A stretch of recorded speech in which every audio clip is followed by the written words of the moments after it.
Right, let's talk about migration. It's a word loaded with baggage, often reduced to fear-mongering headlines and political football.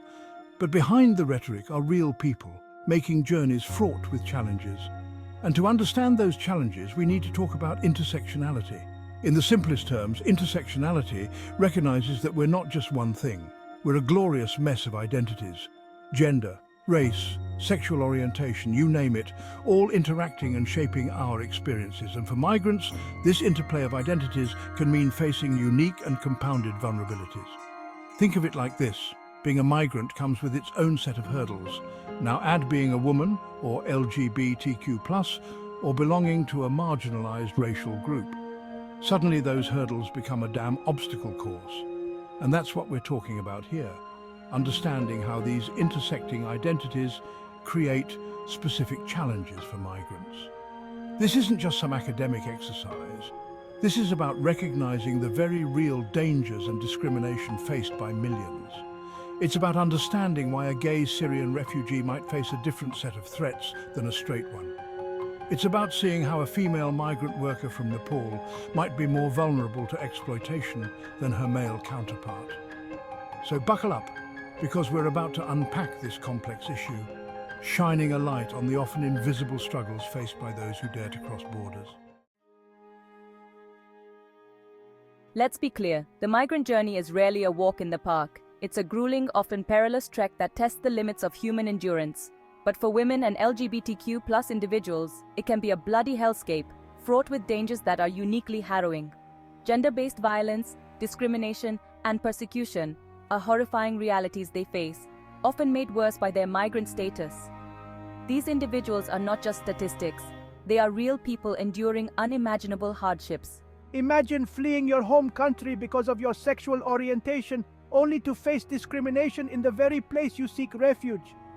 The journey is supposed to be a path to safety, but it often leads to new forms of danger. Or picture being a woman forced to rely on smugglers, knowing the risks of sexual assault are terrifyingly high. The fear is constant, and the threat is real. These aren't hypothetical scenarios, they're lived experiences for countless migrants. Their stories are a testament to the resilience and courage required to survive such ordeals. And it's not just about physical safety. The emotional and psychological toll is equally devastating. Women often bear the brunt of caregiving responsibilities, even on the move. They are the unsung heroes, managing to care for their families under the most trying circumstances.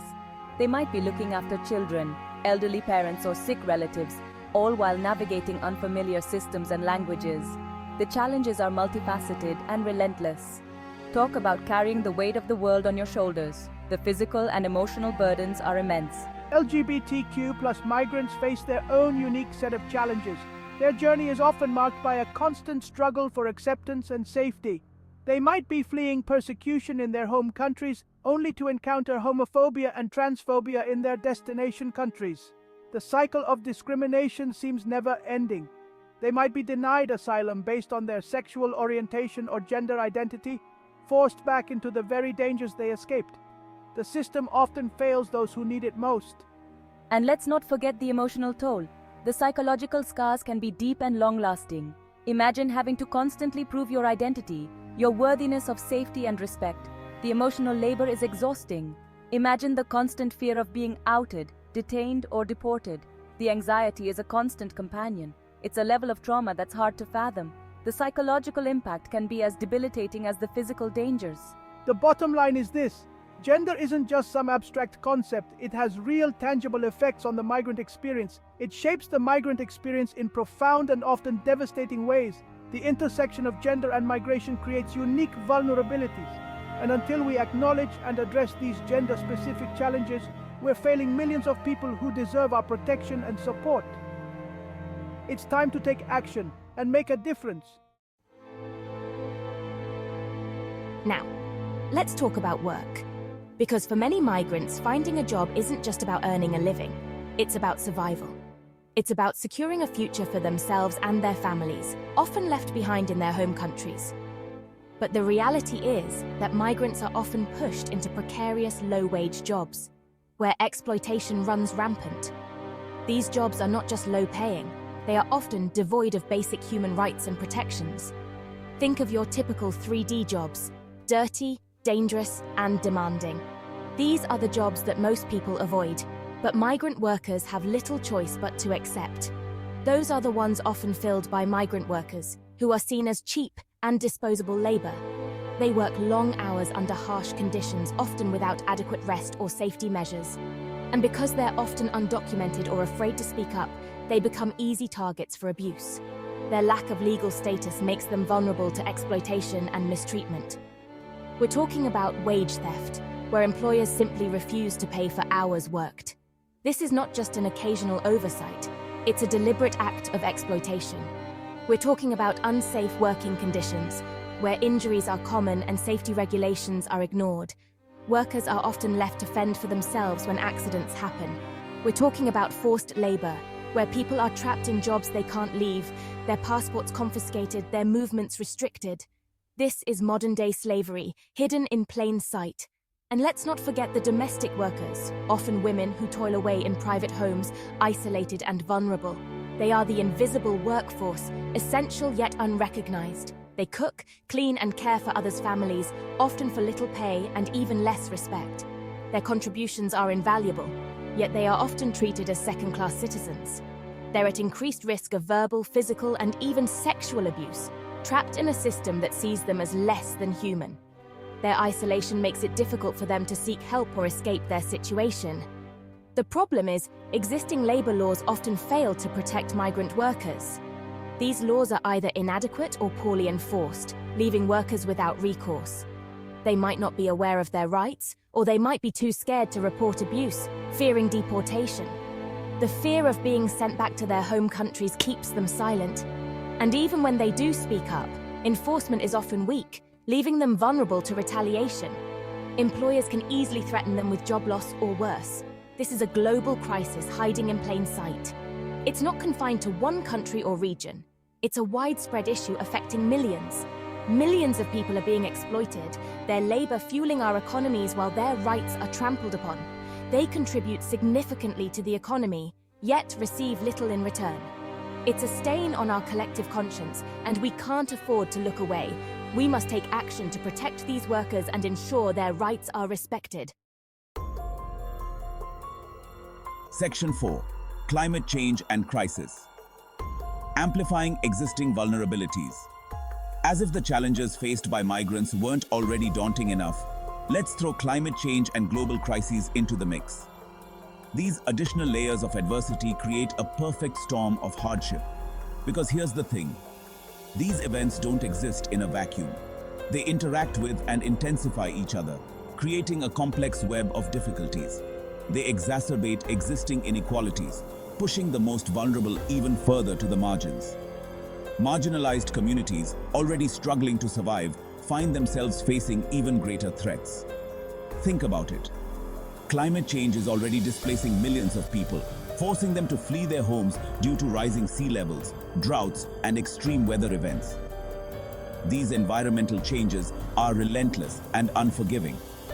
These climate migrants often end up in already overcrowded urban slums or in camps with limited resources, making them more susceptible to disease, exploitation, and violence. The conditions in these places are often dire, with little hope for improvement. And then there are global crises like COVID-19. The pandemic has shown us just how fragile our systems are. Remember how the pandemic exposed the fragility of our systems? It laid bare the weaknesses and gaps in our social safety nets. Well, for migrants, it was a nightmare scenario. They faced unprecedented challenges with little to no support. Border closures left them stranded, unable to return home or reach their destinations. This left many in a state of limbo, with no clear path forward. They were often excluded from social safety nets and healthcare systems, making them more vulnerable to the virus itself and its economic fallout. The lack of access to essential services only compounded their struggles. These crises act like a magnifying glass, amplifying the challenges migrants already face.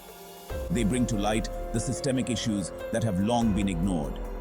They highlight the inadequacy of our current systems and expose the deep inequalities that permeate our world. The disparities become impossible to ignore.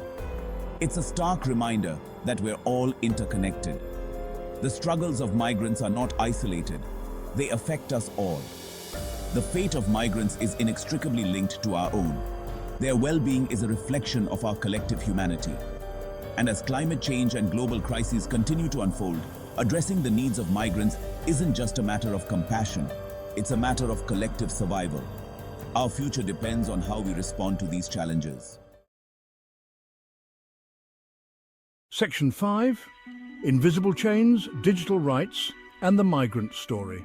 Hold on to your hats, folks, because we're about to enter the digital age, and it's not all sunshine and cat videos, especially for migrants. In fact, technology has created a whole new set of challenges, often infringing on their digital rights and privacy. Think about it. Migrants rely heavily on technology to stay connected with loved ones back home, access information, and navigate their new surroundings. But this reliance also makes them vulnerable to surveillance, data exploitation, and online harassment. Governments are increasingly using sophisticated technologies to track and monitor migrants, often with little transparency or oversight. We're talking about facial recognition software at border crossings, GPS tracking of asylum seekers, and data collection from phones and social media. And it's not just governments.